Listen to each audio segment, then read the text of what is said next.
एक कमेंट आया कि क्या कंसल्टेंसीज जो हैं वो क्या एक बंदा जो H1B पे है, बिजनेस एनालिस्ट है इंडिया के अंदर, क्या वो कंसल्टेंट से कांटेक्ट कर सकता है? बिल्कुल कर सकते हो, बिल्कुल करो। ठीक है, मैं आपको एक दो तीन बातें यहाँ पे बताऊंगा। एक, पहले तो आपके क्वेश्चन से रिलेटेड एक बड़ा इंटरेस्टिंग पॉइंट है कि लोगों को मालूम नहीं होता जब वो इंडिया में जाते हैं कि उनका लेट से वो उनका वीज़ा एक्सपायर कर गया, स्टैम्प जो एक्सपायर कर गया, उनका I-7 से एक्सपायर कर गया। वो कहते हैं मेरा वीज़ा एक्सपायर हो गया, अब तो मेरे पास वीज़ा ही नहीं है। नो, आपको समझना है कि वीज़ा नंबर आपका एक्सपायर नहीं किया। वीज़ा तो एक्सपायर कर गया, वीज़ा स्टैम्प एक्सपायर कर गया, पर आपका वीज़ा नंबर एक्सपायर नहीं किया। यानी कि आपको बिना लॉटरी के आप वीज़ा आप अवेल कर सकते हैं वीज़ा। आप अब आपको लॉटरी में दोबारा बैठने की जरूरत नहीं है। और अगर आप समझे तो आपकी जो असली प्रॉब्लम है वो लॉटरी है। वीज़ा तो सबको मिल सकता था, सारी दुनिया इंडिया को मिल सकता है, लेकिन प्रॉब्लम है कि लॉटरी में सिर्फ 65,000 85,000 लोग आएंगे ना। तो आप अगर उस लॉटरी में नहीं आए तो फिर प्रॉब्लम आती है ना। और लॉटरी के साथ डिले भी होती है, यानी कि लॉटरी जनवरी में, फरवरी में लॉटरी की तैयारी स्टार्ट हो जाती है, अप्रैल में लॉटरी निकलती है, फिर अक्टूबर में बंदा आता है। ये सारी जो डिलेज हैं ये आपकी प्रॉब्लम है, जिसके कारण आप H1 वीज़ा पे अमेरिका नहीं आ पा रहे। तो H1 वीज़ा पे तो सारा इंडिया ले आऊँ मैं तो सारा इंडिया ही ले आऊँ, मेरा काम ही है ना, H1 का काम करता ना मैं इसलिए नहीं लेकर आ सकता क्योंकि ये सारा प्रॉब्लम्स हैं। अप्रैल, अक्टूबर, जनवरी, फरवरी, है ना, सबसे राइट। तो it's a long road map. Now the point is, अब बच्चों को पता नहीं होता, बच्चों को लगता है मेरा वीज़ा खत्म। आपका वीज़ा खत्म हो गया है, डजंट मैटर, लेकिन visa which does not matter. What matters is you have visa number, यानी कि आपको अब लॉटरी में बैठने की जरूरत नहीं है। तो आप अगर आज सिर उठाओगे कि मेरे को अमेरिका जाना है, तो आप 2 दिन, आप 20 दिन बाद अमेरिका पहुंच सकते हो। Making sense?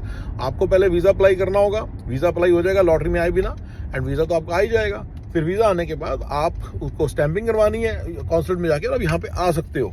ठीक है ना, यानी कि अगर आप सिर उठाओ तो आप 2 हफ्ते 3 हफ्ते के अंदर अंदर यहाँ पे बड़ी कम से टाइम में यहाँ आप पहुँच सकते हो। ठीक है, तो आपको इस बात को समझना है। मैं बच्चे, सबसे बड़ी बात जो मैंने देखी है, बच्चों के बात पता नहीं होती। ठीक है, चलिए मैंने बात बता दी।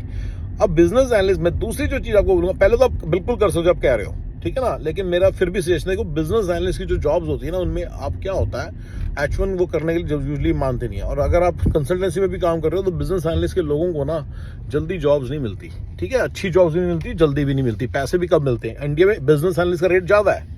आई नो, कुछ कई केसेस तो IIM के लोगों को हायर कर करके उन्होंने बिजनेस एनालिस्ट बनाया है। लेकिन यहाँ पे बिजनेस एनालिस्ट हर जो गोरा बोलता है, वो भी इंग्लिश बोलता है। एनालिटिकल स्किल्स गोरों के बड़े तगड़े होते हैं। तो मैं क्या कहना चाह रहा हूँ कि तो फिर हम बिजनेस एनालिस्ट में ना हम कम्पीट नहीं कर पाते, तो रेट्स कभी ऊपर नहीं जाएंगे। उनके गोरे है ना बड़े कम रेट पे भी काम करते, तो आपका रेट कम ही रहेगा, तो इसलिए वो मज़ा नहीं आएगा लाइफ का आपको। एनीवे, ठीक है, तो सो द थिंग इज कि आपने इस बात को समझना है कि बिजनेस, हाँ, बिजनेस एनालिस्ट का अच्छा रोल नहीं है अमेरिका मेरे लिए। तो मेरी तो यही आपकी सजेशन है कि ये बिजनेस एनालिस्ट आ जाओ, अगर जो रोल है उसके यूज करके आ जाओ। लेकिन उसके बाद इसका तरीका क्या होता है, आपको बिजनेस एनालिस्ट का जो भी आपकी जॉब है, जॉब प्रोजेक्ट ढूंढना है, कंसल्टेंसी को कॉन्टेक्ट करना है कि ये रहा मेरा, वो जिस दिन होगा वो इमीडिएटली LCA फाइल करके आपका H1 फाइल कर देंगे।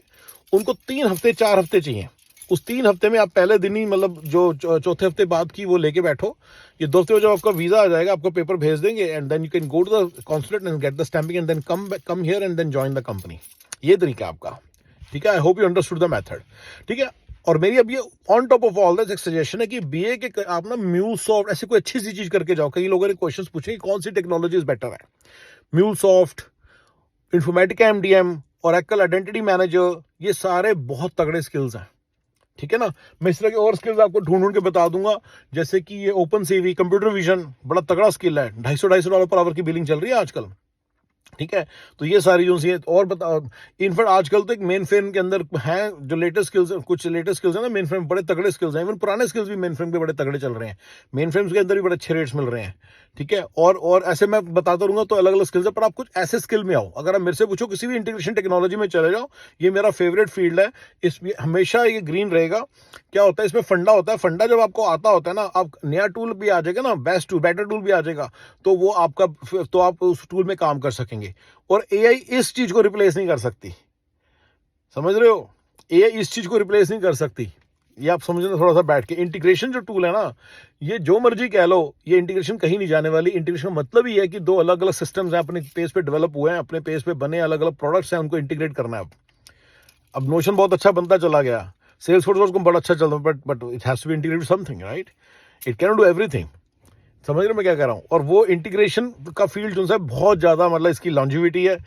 आई have some AI solution in mind, जैसे कि इंटीग्रेशन भी खत्म हो सकती है, इसलिए I don't want to say it 100%, but basically integration का स्कोप बहुत ज़्यादा देर तक रहेगा, बहुत ही ज़्यादा देर तक रहेगा।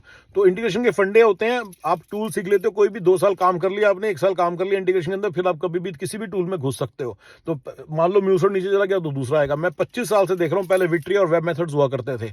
25 साल पहले उनके कंसल्टेंट्स के रेट्स बड़े हाई होते थे, $135-140 पर आवर। आज भी म्यूलसॉफ्ट का रेट, डेल बूमी और टिपको का रेट बहुत ज़्यादा है। तो ये सब सारा फंडा सेम है, ठीक है ना। इंटीग्रेशन का फील्ड कहीं नहीं जाने वाला। मुझे लगता है आप इंटीग्रेशन टेक्नोलॉजीज में घुस जाओ, that's a very good idea. And जब आप टेक्निकल स्किल में घुस जाते हो ना, मान लीजिए आपका 4 हफ्ते की जगह 5वें हफ्ते तक बात चलेगी, तो आपका क्लाइंट वेट कर लेगा आपकी। यू सी, ये फर्क है। इंटीग्रेशन के अंदर जो टेक्निकल आर्किटेक्ट जो बंदा होगा ना, उसकी वेट करती है दुनिया, इसकी कोई वेट नहीं करती बीए की। बीए हर कोई ऐरा गैरा जो नत्थु गैरा घूम रहा है ना अमेरिका में, सब बीए हैं। आपको समझना है इस बात को। मैं खुद ट्रेन कर करके लोगों को एज ए बिजनेस एनालिस्ट लगाता हूँ, तो इसलिए बता रहा हूँ आपको। कोई भी बंदा जो ठीक इंग्लिश बोलता है, जिसके एनालिटिकल स्किल्स गोरे सारे इस क्राइटेरिया को मीट करते हैं, 90% गोरे इस क्राइटेरिया को मीट करते हैं, they can all B business analyst, और वो बन भी जाते हैं मेरे ऐसे बंदों की हेल्प से। So don't try to be in this field forever, कोई try to quit this field, ठीक है ना। चलिए,